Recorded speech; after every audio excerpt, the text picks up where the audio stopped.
عثمان غنی کے فضائل جس طرح رسول اللہ صلی اللہ علیہ وسلم نے خود اپنی زبان وحی ترجمان سے ارشاد فرمائے، وہ چیدہ چیدہ نکات کی صورت میں آپ نشر فرمائیں۔ دیکھیے ماشاءاللہ آپ ایسی ہستی ہیں کہ جن کی شان کریم آقا صلی اللہ علیہ وسلم نے عزت و شرف کے ساتھ عطا فرمائی ہے، جی درست ہے، بیان فرمائی ہے۔ جیسے حدیث پاک جامع ترمذی شریف کے اندر ہے، حضور نے فرمایا کہ رحم اللہ ابا بکر، اللہ و بکر صدیق پہ رحمت و کرم کرے۔ اور حدیث پاک کے راوی حضرت مولا علی خود ہیں رضی اللہ تعالیٰ عنہ، آپ فرماتے ہیں کہ ابو بکر صدیق پہ رحم و کرم کرے۔ زوجنی ابنتہ، جس نے اپنی بیٹی میرے نکاح میں دی، وہ حملنی الی دار الہجرہ، اور مدینہ جاتے ہوئے مجھے اپنے کاندھوں پہ سوار کیا۔ اللہ پھر فرمایا رحم اللہ عمر، اللہ عمر پہ رحم و کرم کرے، یقول الحق و ان کان مرا، جب بھی بولتا ہے سچ بولتا ہے چاہے کڑوا کیوں نہ ہو۔ پھر فرمایا کہ رحم اللہ عثمان تستحیی منہ الملائکہ، اللہ عثمان غنی پہ رحمت فرمائے جس کو دیکھ کر فرشتے بھی حیا فرماتے ہیں۔ اللہ اس قدر یعنی سرکار کی زبان پاک سے یہ الفاظ کہ جس کو دیکھ کر فرشتے بھی حیا فرماتے ہیں۔ اور آخری الفاظ تھے رحم اللہ علی، اللہ مولا علی پر بھی رحمت و کرم کرے۔ اللہم آدر الحق حیث دار، اور پھر دعا کی کہ علی جہاں بھی موجود ہوں اللہ حق کو ادھر کر دے۔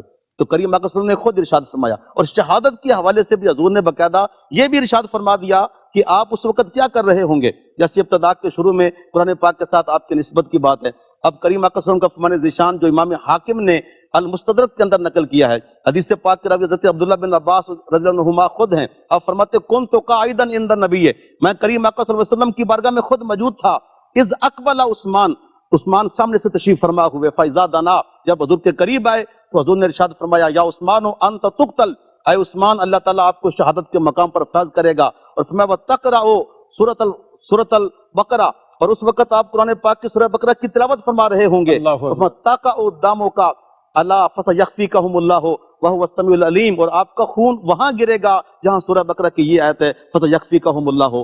کریم آقا صلی اللہ علیہ وسلم نے خود وہ واقعہ بھی بیان کر دیا، اور جس آیت پر آپ کا خون گرنا تھا وہ بھی بیان فرما دیا۔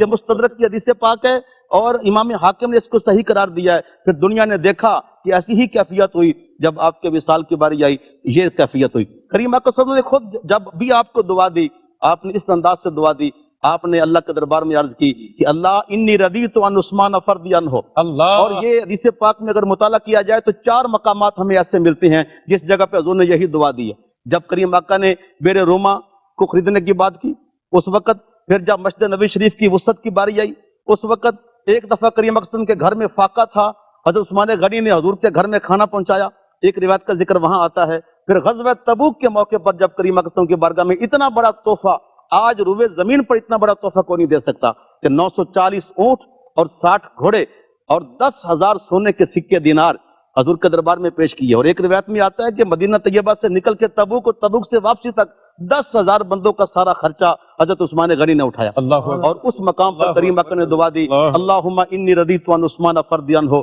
اللہ میں عثمان غنی سے راضی ہوں تو بھی ان سے راضی ہو جا۔ تو یہ کیفیات، اور ایک مقام پر حضور نے فرمایا کہ ما ضر عثمان عمل و عامل، کوئی بھی آج کے بعد عمل عثمان غنی کرے گا اس کو وہ عمل نقصان نہیں پہنچائے گا۔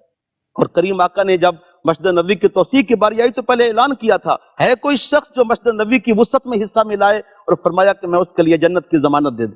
اور عشرہ مبشرہ صحابہ کی باری آئی تو پھر بھی آپ نے یہی الفاظ ارشاد فرمائے کہ عثمان فی الجنہ، عثمان جنت کے اندر ہیں۔ اور حضرت عمر کا جب شہادت کا وقت قریب تھا اور بیماری میں تھے تو اس وقت آپ نے جن لوگوں کا انتخاب کیا اور عثمان غنی کو سب سے پہلے نمبر پر رکھا، اور فرمایا ہؤلاء راحت، یہ وہ گروہ ہے اللہ کے رسول نے جن کو جنت کی بشارت دی۔